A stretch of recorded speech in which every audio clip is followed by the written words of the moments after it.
Masih ingat kan dengan kasus insiden keamanan pangan massal di Lembang, Bandung Barat beberapa waktu kemarin? Nah, setelah proses investigasi cukup panjang, hasil akhirnya sekarang keluar.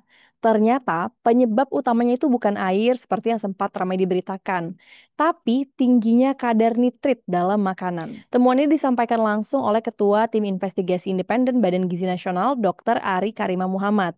Dari hasil uji cepat dan pemeriksaan laboratorium, nitrit ditemukan di beberapa menu program makan bergizi gratis atau MBG, terutama yang berasal dari dua dapur penyedia makanan, yaitu SPPG Kayu Ambon dan juga SPPG Cibodas 2 di Bandung Barat.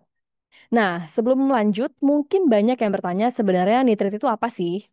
Jadi gini, nitrit adalah senyawa kimia alami yang terbentuk dari nitrat, zat yang memang ada di tanah, air, dan juga tanaman. Dalam jumlah kecil, nitrit sebenarnya nggak berbahaya. Bahkan, tubuh kita tuh juga bisa loh membentuk nitrit sendiri untuk membantu melancarkan aliran darah dan juga menurunkan tekanan darah. Tapi kalau kadarnya berlebihan, nah itu yang bisa berbahaya. Nitrit dalam jumlah tinggi bisa mengganggu kemampuan darah membawa oksigen. Akibatnya apa? Yaitu tubuh merasa lemas, pucat, dan juga kekurangan oksigen. Ini persis seperti gejala yang dialami sama siswa di Bandung Barat.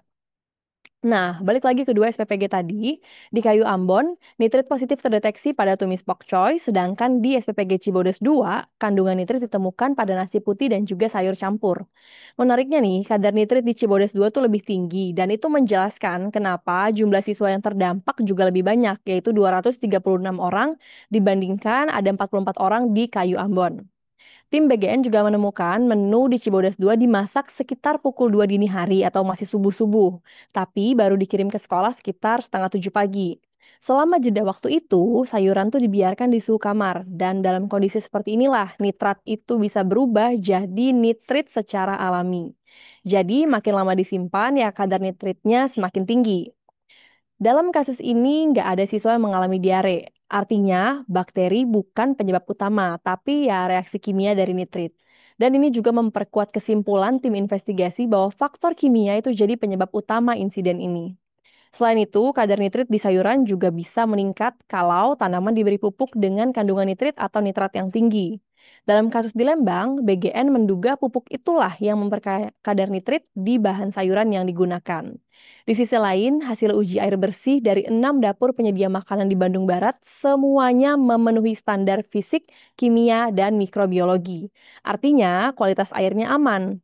Tapi bagian tetap mewajibkan semua dapur memasak dengan air galon yang tersertifikasi.